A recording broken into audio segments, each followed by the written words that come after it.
Hello, I'm Waqar Rizvi, and this is Scope. We're going to start off today's show by discussing U.S.-Iran relations, specifically in the context of the JCPOA, the Iran nuclear deal. We've discussed this quite a few times on this show, but in regards to that deal, we know for a while now there has been this movement within Europe and America to add on more details to the deal to be able to have the U.S. re-enter it, i.e. to include other issues such as Iran's quote-unquote regional activities, ballistic missile program, human rights. The list is fairly endless, in fact, in that regard. 43 senators, U.S. senators that is, have written a letter to Joe Biden, the U.S. president, who has said that at least he wants to re-enter the JCPOA at some point in time soon, that he shouldn't do so. In the current situation, with the way the JCPOA is currently designed, but he should in fact come to a new deal, essentially adding on those other details and grievances that the U.S. has against Iran. Will this work? Will Biden even play ball when it comes to that regard? I mean, so far he hasn't really given much in regards to what the Iranians want vis-a-vis the lifting of sanctions, etc., for them to really want to once again begin living by the deal that they had signed with not just the U.S., by the way, but a whole host of other important powers from around the world. Let's discuss all of that a bit further. I'm joined by Dr. Farhang Jahanpour, who is a former professor and dean at the University of Isfahan. He's a former senior research scholar at Harvard. He's also taught at Cambridge and Oxford universities and was editor of Middle East and North Africa for BBC Monitoring. He's joining us today from Caversham in the UK. Joining us from the Iranian capital, Tehran, is Hamidreza, Gholamzadeh, who is a PhD candidate in American Studies and is a foreign policy analyst as well. Hamidreza and Farhang, thank you both for taking your time at this Saturday to join us here in Scope. Farhang, I'd like to start with you. Again, not a new thing to have senators requesting that more be added on to the Iran nuclear deal, but is this the right thing to do you think, at this time? The point is, the fact remains that in America, the administration and Congress have not really come to a proper conclusion about how they want to deal with Iran and the Middle East as a whole. In fact, the senators and congressmen who have written to President Biden are among the same people who opposed the JCPOA under President Obama. In fact, Senator Menendez, the Democratic chairman of the Foreign Relations Committee, was one of the few Democrats who broke away and voted against President Obama's JCPOA. So there really is nothing new. When they say they want something new, I think the real truth is they want no agreement with Iran. I mean, they are echoing what Netanyahu says, that basically any agreement with Iran is against their interests because they are scared of rapprochement between Iran and the United States. The JCPOA was signed between Iran, the United States, and all the other permanent members of the Security Council, plus Germany. It was authorized by Security Council resolution and EU, and therefore there's nothing new about it. Trump broke it. If America wants to get back to international law, they should rejoin it. To bring all these other issues, I think, are peripheral and simply excuses. Hamidreza, does this, do you think, show how much of a challenge it will really be for Biden to be able to re-enter the JCPOA? I mean, he has said he wanted to do that as candidate before he became president, but do you think that he's finding that once he's come into office, it might be an impossible task? You know, at the time of candidacy, what at that time candidate Biden was saying, what President Biden was saying, it was just some claims against his rival, which was President Trump at the time. But if he meant to do that, he would have done it so far, or at least he would have removed all the hostile measures that President Trump and his administration had taken during the last 4 years. The point is that we should first look at the issue from the domestic and the internal politics of the United States, in which President Biden is facing a lot of challenges in, for example, about racism, polarization, and such things, and also the economic problems and the coronavirus problem, such things, all of them domestic politics. and that he doesn't have any time or priority to work on the Iran deal. When it comes to international arena, the China issue is much bigger problem for the Americans than the JCPOA. So he doesn't have any motivation to get back to the deal. That's the first part of the story. The second is that the only thing that it can help at the time of Obama administration, when he signed the deal and he actually pursued the issue, it was some sort of legacy he was trying to have for his foreign policy. But for Biden, the only work that he can do is to show that he is actually adhering to multilateralism and working internationally with other countries, particularly the Europeans. Other than that, there isn't much link for President Biden to get back to the deal. Iran is not actually suffering anymore from the maximum pressure campaign, and he is not going to gain anything if he gets back to the deal. So, but a big mistake that he's making is that he is just buying the pressures that the Republicans in the Congress are putting on him. The hawkish warmongers in the Congress, which were against the JCPOA from the very day one, are now putting more pressure on him to prevent him from getting back to that. And by adhering to the same policies, by continuing the maximum pressure campaign, by continuing to keeping all the sanctions in place and all the illegal actions that President Trump did having in place, he is doing actually the grave mistake that he's losing time. He is actually losing the open window, which is closing any moment, to get back to the deal and to have the deal alive. Because Iran is not going to wait for so long, and it's not anything for Iran to remain in that. So okay, so if I make Farhang, I wanted to bring you back in on the conversation because from the American point of view, if for just a moment we put ourselves in the Americans' shoes, they do have a long list of grievances against the Iranians, right? And whether they're legitimate or not, I'm not putting that up for debate, but I'm saying that just from their point of view, those are grievances that they have against Iran. And, you know, for many of them, the reason why they didn't support the Obama deal to begin with, the JCPOA, is because it did not address all those grievances. So putting ourselves in their shoes, it's really then hard for a president to commit that sort of political suicide, if I may call it that, right? To then re-enter the JCPOA? This is why I said that it really has to do much more with America's domestic problems than with the JCPOA. Mr. Gholamzadeh was absolutely right that President Biden has got a number of major challenges. He is facing the worst economy, certainly since the Second World War, some say much longer. He is facing the worst case of coronavirus in the world. And of course, these are his priorities. And again, as he said, relations with China, with Russia, certainly take precedence over relations with Iran.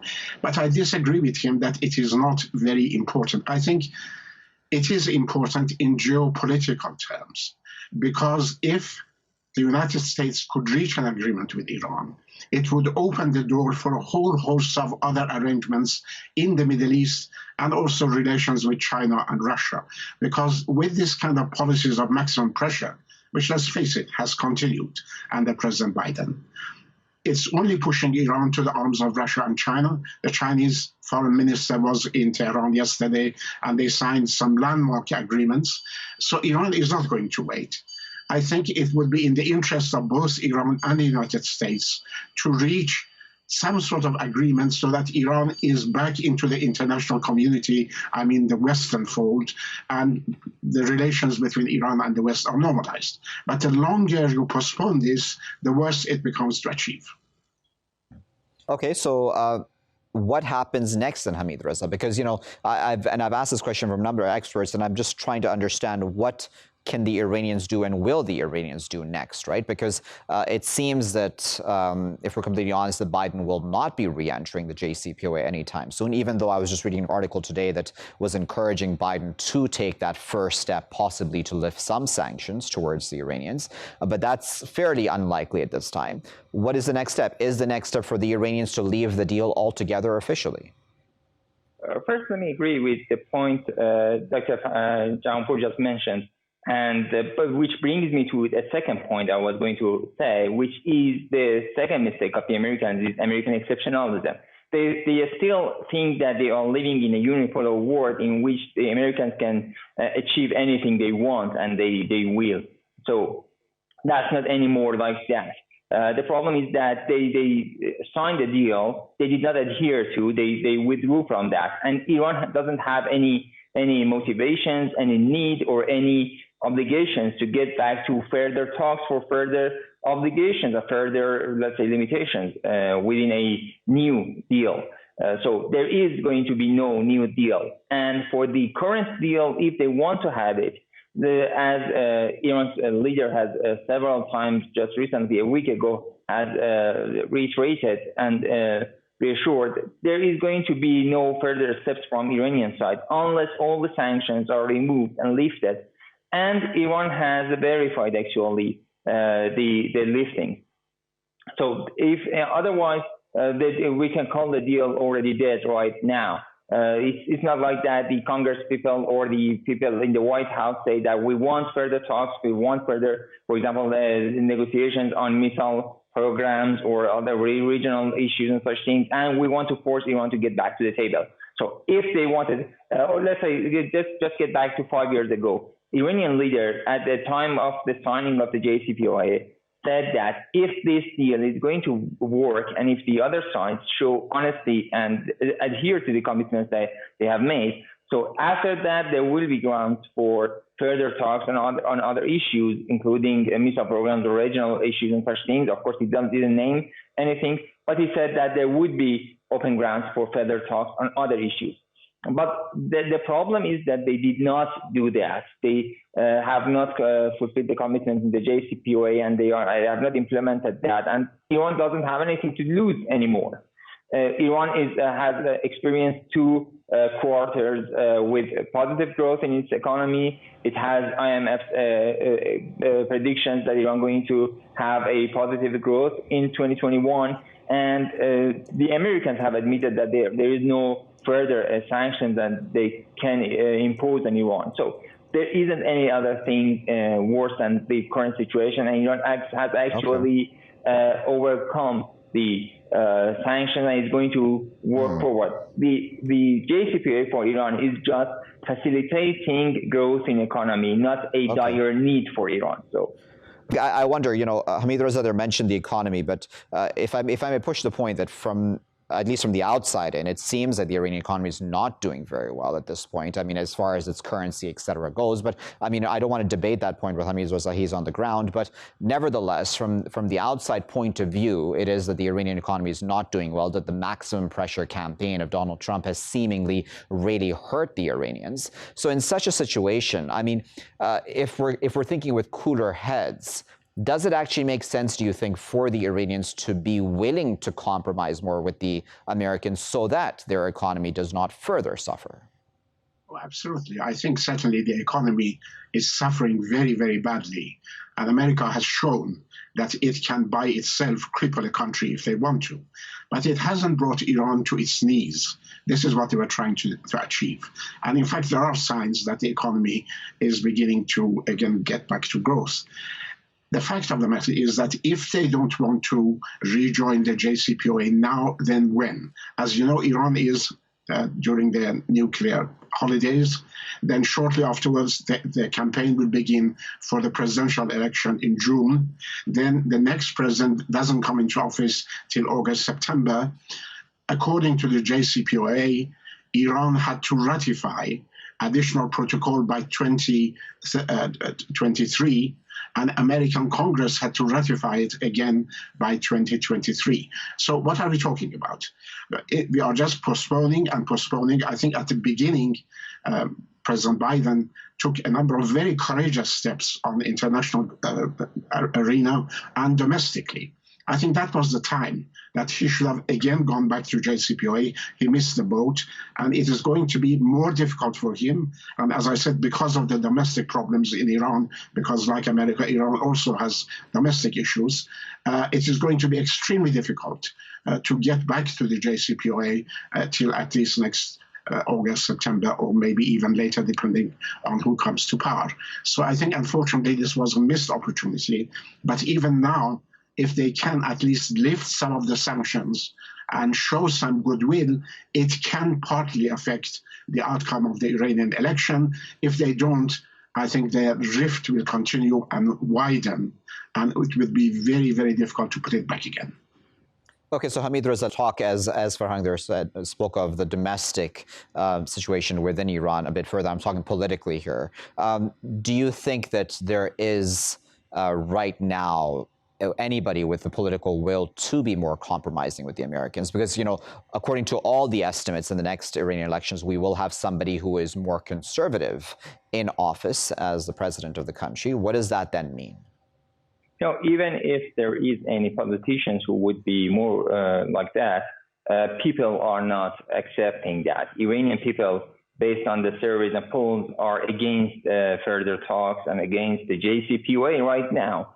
Many people, nearly 70% of Iranians believe that JCPOA is already dead and is not working. And more than that, people believe that we cannot trust the Americans, and further negotiations with the Americans are fruitless. So even if a politician wants to be more compromising to the United States, that it's not going to be voted by the public on the ballot boxes. So I don't think that, at least for now, it doesn't seem to be some winning card for any politicians and candidates to talk about further talks. And there are some possibilities and there are some concerns among politicians here in Iran that maybe Biden administration wants to actually postpone the ease of sanctions and lifting some sanctions just before the elections in order to support the so-called reformist camps, just the people who are in line with President Rouhani and his team, like, for example, Prime Minister Zarif or former Parliament Speaker Ali Larijani.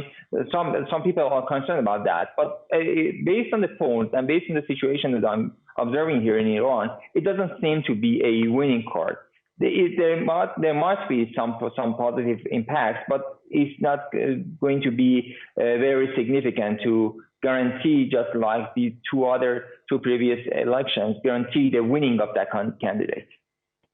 Farhang, I'll give you the final before I let both of you go.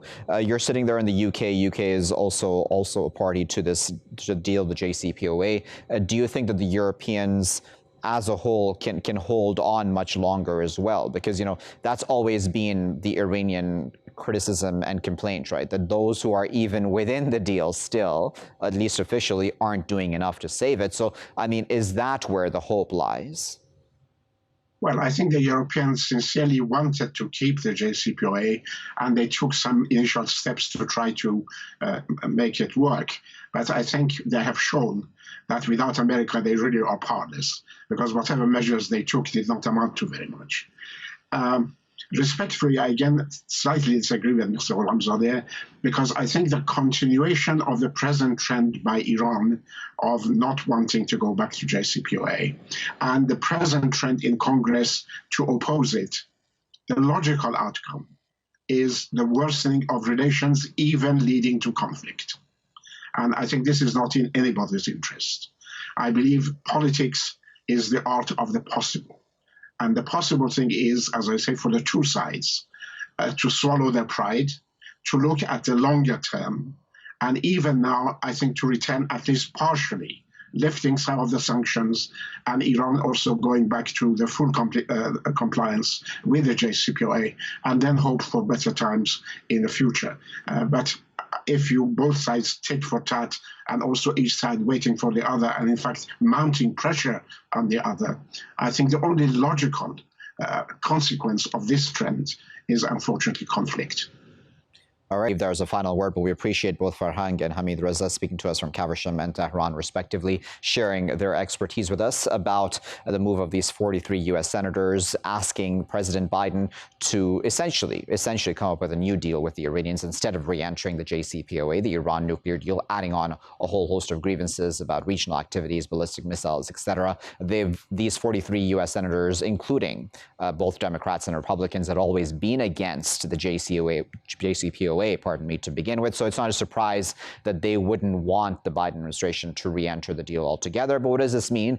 Because it's not new at the end of the day. Also, there's been talk about wanting to add on further details to the Iran nuclear deal for the U.S. to then re-enter the deal. Will that ever happen? Will the Iranians ever play ball? Should they be more compromising at this time because of their economic situation?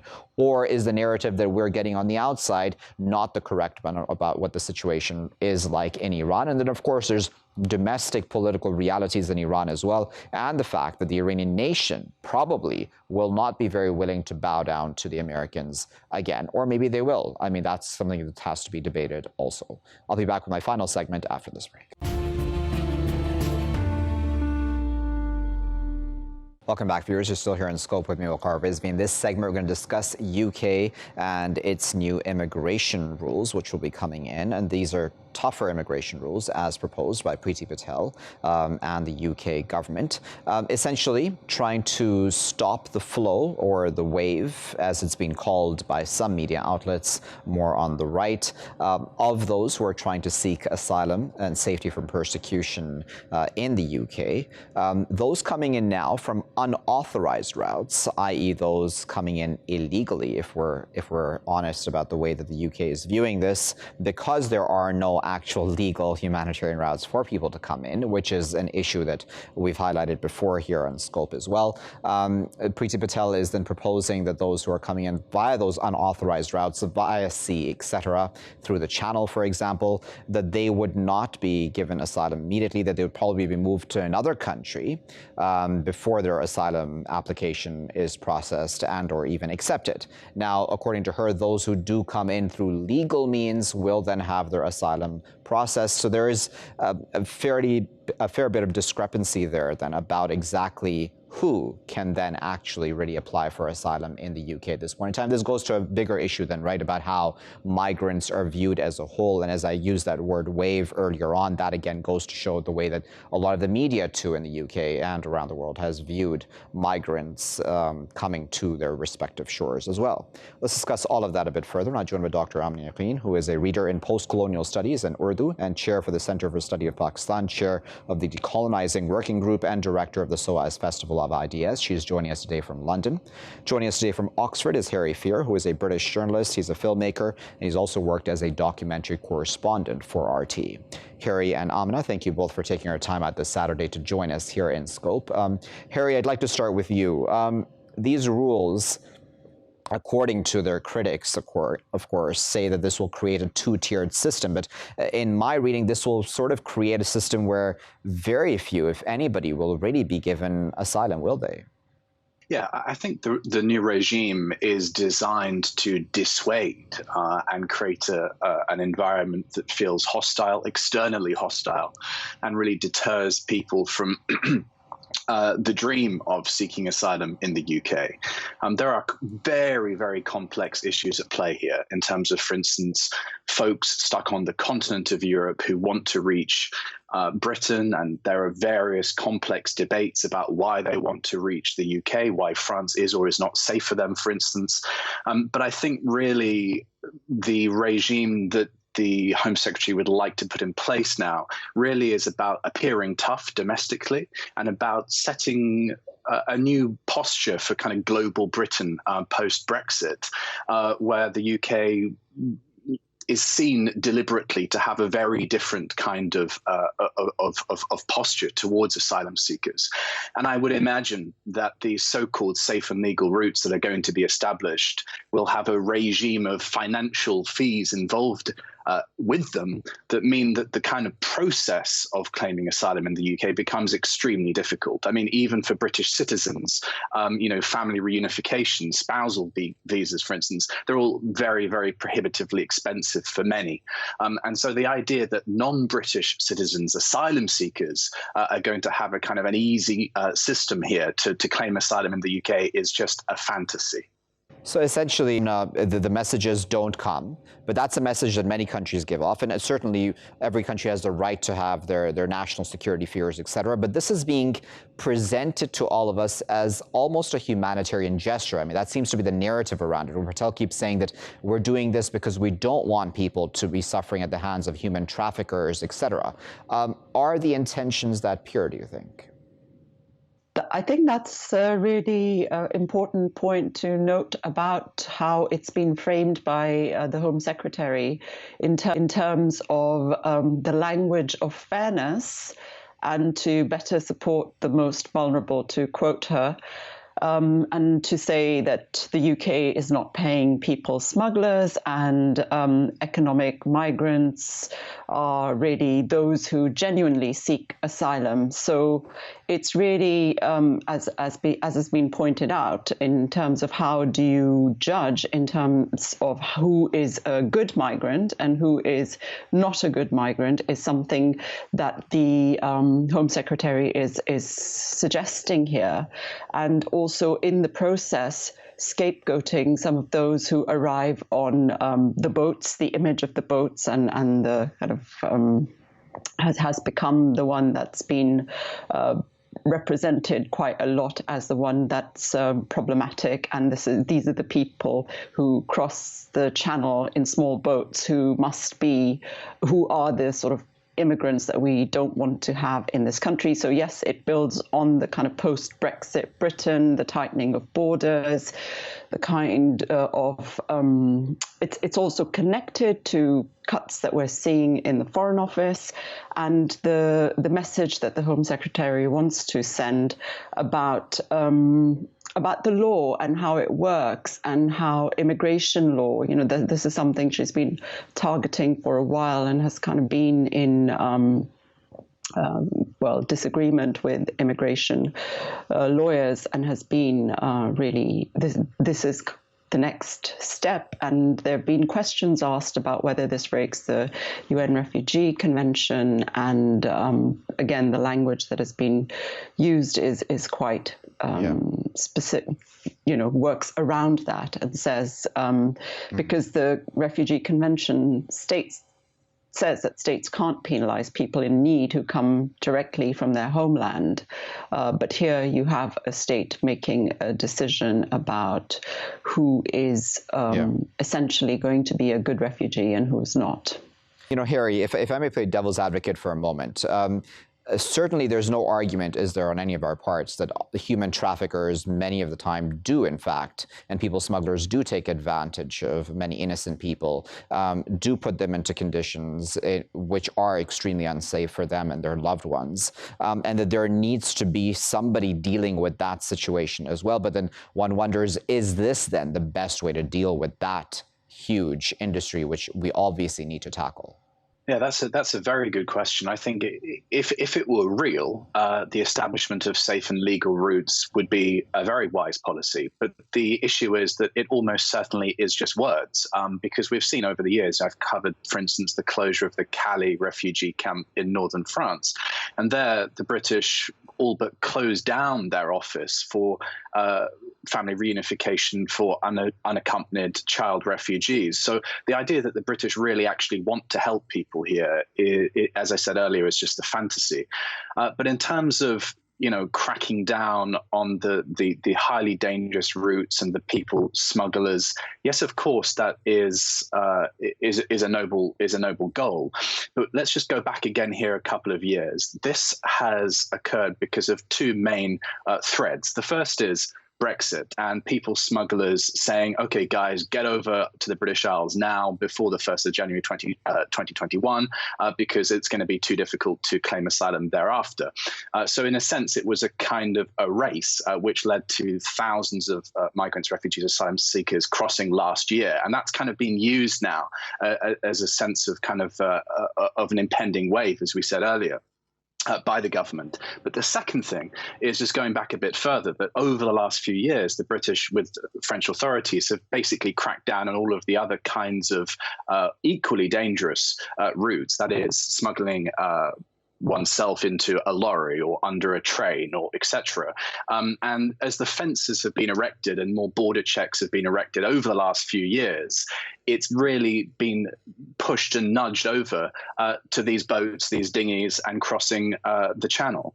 So in a sense, this was inevitable, actually. This was inevitable that we were going to see this kind of increasingly desperate act, because if you push people into a corner without extending the hand and without extending the so-called safe and legal routes, people will just do more and more crazy and dangerous things in order to try to actualize their goal.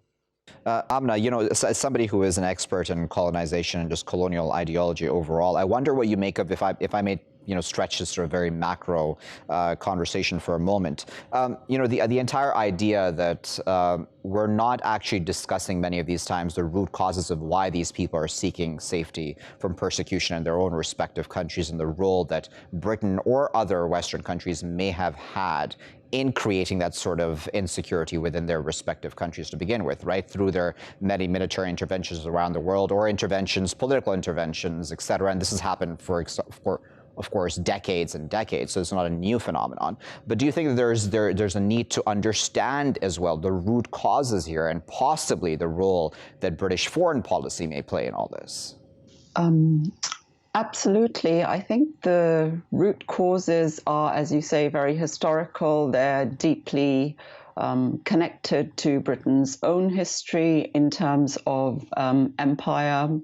And that is, again, something that this government is cracking down on, in fact, in terms of how the teaching of history and takes place in this country, so that its own children in schools and in the education system do not recognize the part that Britain has played in the kind of world politics as we see happening, and the creation and setting up of borders and boundaries, as we know historically, has led to huge issues. I mean, it's really interesting. I was looking at in some of the papers, some figures were given in terms of asylum claims, and 35,099 asylum claims were made in 2020, apparently, if I've got the right figures. And these claims came from Iran,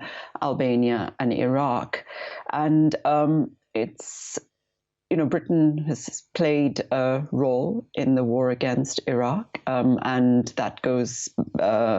There's a certain kind of responsibility that comes with international politics. And here we have, at the moment, what's happening is the politics of populism.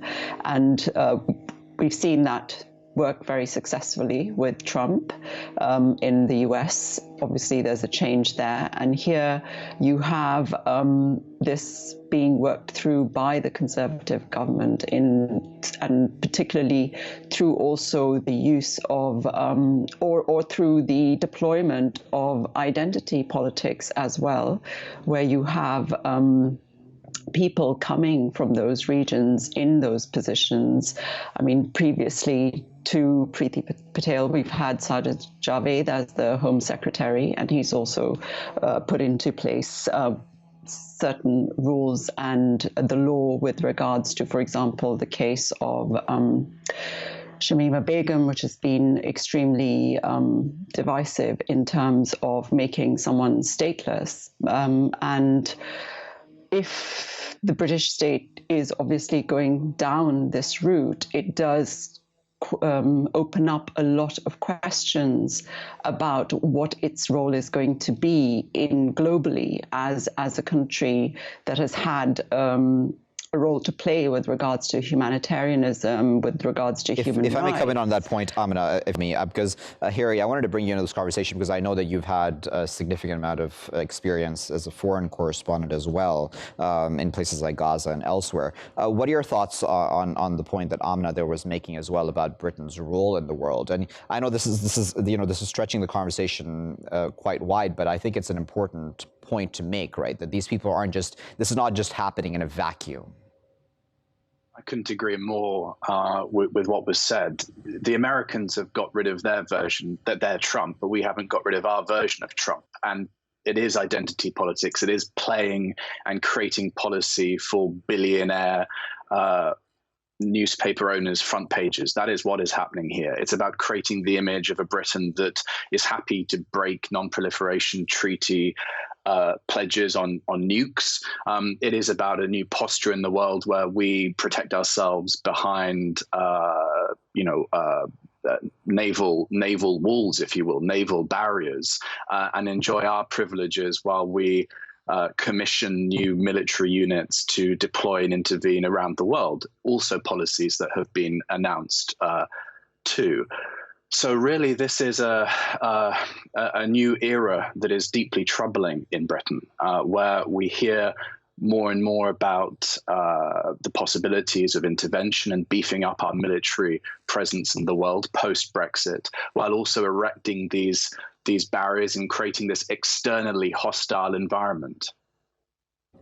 So then, Amina, when we're looking then at British society overall, and we've already alluded to this, but it's moving in a direction which is interesting, considering the fact that, as you mentioned, Sajid Javid and Priti Patel themselves are in fact meant to be at least the face of minorities in many ways, right? Both of them are from minority backgrounds. They're not from British backgrounds necessarily. So I wonder, is that also meant to be, this almost calculated fashion in the way that this image is then being shown to the world, where it's again at the same time being sold to all of us as very humanitarian, as very much within the moral authority that Britain would want to exude? Yeah, that's absolutely, Waqar. I think this is a very effective use of identity politics by populist politicians, where they have put in place those who come from immigrant or migrant communities themselves and are therefore being asked to set out those very laws and changes with regards to how immigration takes place, how refugees are treated, how the law is changed, and the Home Office, and also to turn the attention away from certain things that are not working in Britain. For example, Britain itself, is not working. There are inefficiencies within the Home Office. There is actually a problem with, which has been noted, with dealing with existing backlog of material, and this is then now being taken in a new direction. So I think we are living in very dangerous and difficult times, where you have representatives, minority representatives, being deployed in this way, that and who are willingly doing. It's not like anyone is putting them under pressure to do this. They are doing this willingly and are coming out and saying we are more loyal than the king, right? So it's just a question of then asking, how is this, what is the history of Britain, who has ownership over it, and who is going to go forward. So I think we've seen the Tory party use these politics very well, and we've also seen actually a lack of responsiveness from the Labour Party. How is parliamentary politics actually working in this country? Who is calling this out? I don't see a very loud or a very critical response. We've seen, in fact, the whole racialization of politics taking place as well, so that we've the contexts in Britain have come up around around the political voting, and when the government has come into power, of how anti-Semitism became one of the biggest issues that destabilized British politics as well, parliamentary politics between both parties. We've seen that with Islamophobia as well. So it's are these real issues? I mean, of course, they're real issues. I'm not saying they're not real issues, but are they real issues at the level that the country needs to work at, or are they distractions to move, to get people involved in these sorts of identity politics and not really think about what are the things that we really need to think about and where we need to be moving forward as a country in terms of... Yeah, and that's a very good there. Harry, I wanted to give you the final word before I let both of you go. On that point then, as we keep talking about identity politics, is this just now the norm in the UK? And is it just due to Brexit, or is it a combination of these things? And what does this then mean for immigration going forward? Because immigrants still very much make up an extremely important part of even the workforce, right? I mean, so it's not like they're not actually contributing to British society and fulfilling roles that probably many Britons would not be willing to work in. I think there's a battle over Britain's identity. A country that doesn't teach its own history is going to have troubles with its future and with its identity in the present. And what's happening here is a rightist effort to push a national identity and a national posture that, as we have discussed, is problematic. A country that gets involved in a conflict halfway around the world that leads to an excess million people dying doesn't then get to say, well, to draw up the drawbridge and say, well, we're not going to take asylum seekers and refugees. But that is essentially what the government is trying to do, is trying to create an atmosphere of deterrence. 135,000 people dead from coronavirus, is it now? And instead, we're discussing a few thousand asylum seekers and migrants, which is a drop in the channel, a drop in the ocean, really, in terms of actual social issues and an actual agenda. So this is on the agenda as a distraction. This is on the agenda as an identity issue. And this is on the agenda to get us all worked up and for the Tories to pivot to law and order and appear tough. It is a regressive policy. All right, we'll leave that as a final word, but we appreciate both Amina and Harry just speaking to us from London and Oxford, respectively, sharing their expertise with us about the UK's immigration laws, which may make things a lot tougher for those who arrived or who arrive via unauthorized routes into the country. What are authorized routes, though? I mean, that we've tried to discover that, right, in this conversation, but there aren't really any authorized routes at this point. Will there be humanitarian routes now set up, as there should have been from day one, as critics have said? And what does this mean overall about Britain's role in the world? I mean, why aren't we talking about the root causes of why these migrants are trying to come to British shores anyways? What kind of a role has Britain played in creating the kinds of insecurity in those respective countries where people are escaping from to be able to then come to the UK to find better safety, or even economic opportunities? Who is at fault in that? Those are also really important points to discuss, as we've tried to in this discussion. I'll leave it there for now. I've been Waqar Rizvi. Thanks for watching.